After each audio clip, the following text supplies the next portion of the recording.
Tekoa calmly replied. At once Miss Fry rushed to the window. All of the crew were found to be dead. 2. Bells were tolled, trunks were opened, and mourning clothes solemnly exhumed. The crew of the brig Orion was buried. And yet, the matter remained unfinished. No evidence of attack had been found. There was no sign of scurvy, no shortage of food. When the ship was boarded, the crew was discovered to be lying about the decks as if hexed, with no witness to bear the tale to the living. None, that is, except the binnacle boy. He alone remained standing, the life-size carving of a sailor boy holding the iron binnacle, the housing for the ship's compass. Straight-backed, sober-lipped, in his jacket and cap, he stood resolutely before the helm, his lacquered eyes shining chicory blue.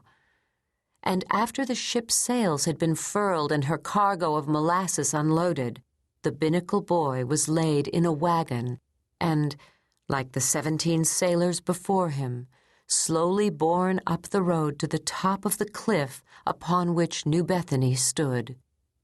And there, before the town hall, the pine-wood statue was mounted, still bearing the ship's compass, a memorial to the Orion's crew. Upon him, the families of the dead gazed for hours, convinced he'd somehow reveal the nature of the catastrophe he'd witnessed. Mothers kept watch on his ruddy lips, expecting each moment to see them move.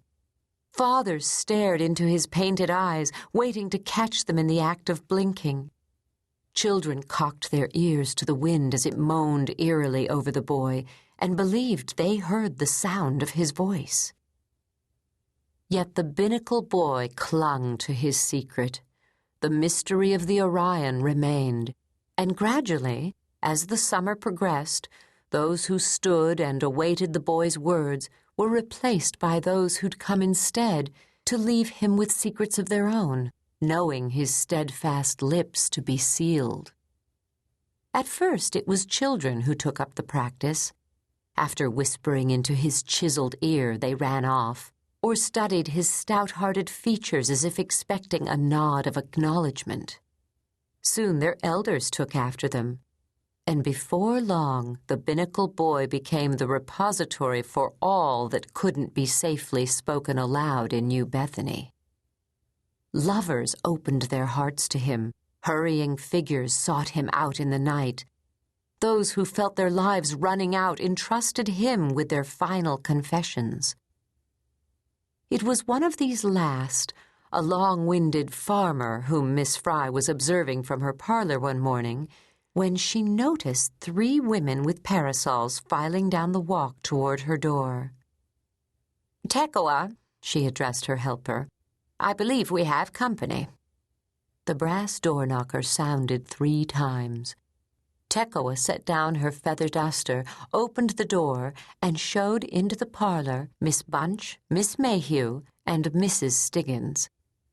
"Good day to you, Miss Fry," chirped Miss Bunch.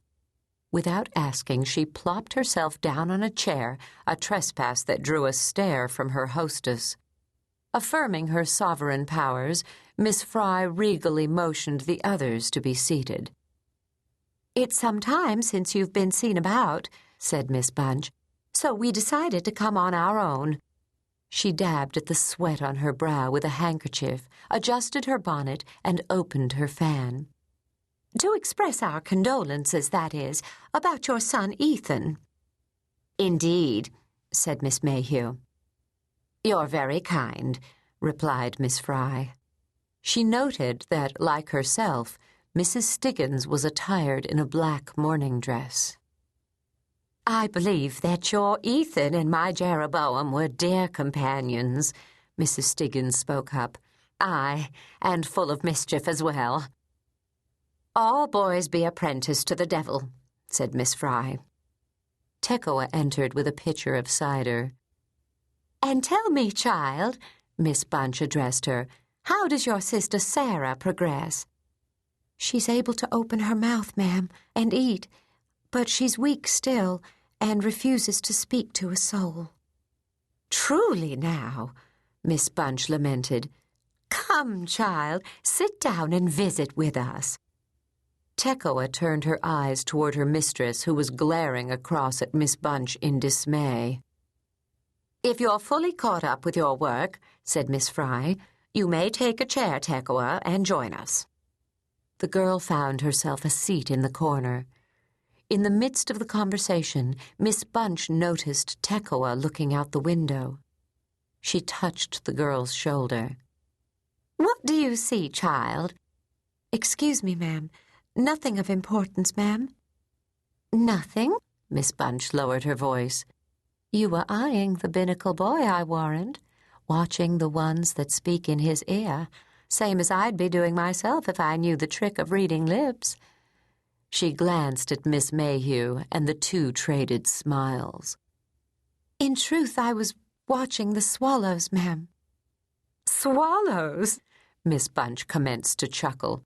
"Any fool can see swallows, child, but perhaps you'd put your eyes to use and tell us what you next see spoken into the statue's ear." Miss Mayhew's own dim eyes lit up. "Really," protested Miss Fry, "that's not proper." "Purely to help pass the time," said Miss Bunch, "to take our minds from our grief for a spell." Tekoa stared at the women uneasily. "And naturally," Miss Mayhew piped up, "with the curtains drawn, only she'll know who's speaking." "And she'll not disclose the name," Miss Bunch added. Miss Fry looked over at Mrs. Stiggins. Both knew that the matter wasn't right, and yet they too were curious as to what was said to the binnacle boy. After all, they themselves wouldn't actually be eavesdropping, and the name of the speaker would remain a mystery, never to be revealed. "You may humor Miss Bunch's wishes, Tekoa," Miss Fry announced after deliberation. "Yes, ma'am," said the girl. The curtains were closed, dimming the light. Tekoa reluctantly took up her post, while Miss Bunch and Miss Mayhew looked on in suspense. The church bell declared it to be 11, then noon. Impatiently the women fanned themselves, squirming about like children in church. Then suddenly, Tekoa drew back from the window. "Did you spy someone?" Miss Bunch burst out. And suddenly it occurred to her that some sharp-eyed soul might reveal the fact that one of the various false teeth she wore had originally belonged to a dog. "Yes, ma'am, I did." Miss Mayhew grinned eagerly. "Well, then, and what was spoken, child?" The girl swallowed. "Come now, speak up. Let us hear it word for word." "Yes, ma'am." Tekoa lowered her gaze. She studied her hands and breathed in deeply. "I know what killed the Orion's crew." 3. After her 3 visitors had gone and Tekoa had finished her chores and left, Miss Fry climbed to the top of the stairs and then, as she hadn't in weeks, turned right. Tekoa's revelation still rang in her head as she walked down the hall, came to a halt, and opened the door to Ethan's room. She stood there in the doorway a moment. The room was musty, the light dim. She passed his bed, opened the curtains, and gazed out his window at the indigo sea, musing on all he might have been. Miss Fry turned around. Surveying the cobwebs, she recalled that both her natural sons had occupied the room as well. But they'd grown up wild, and long ago had left, following their father to sea, and like him, gaining a fondness for the rum they freighted across the waters. When the schooner on which all 3 had shipped went down in a gale off the Georgia coast, Miss Fry had been neither surprised nor sorry, and had returned with relief to her maiden name. Her mother, herself abandoned by her husband, regarded the sinking as a fitting judgment. Men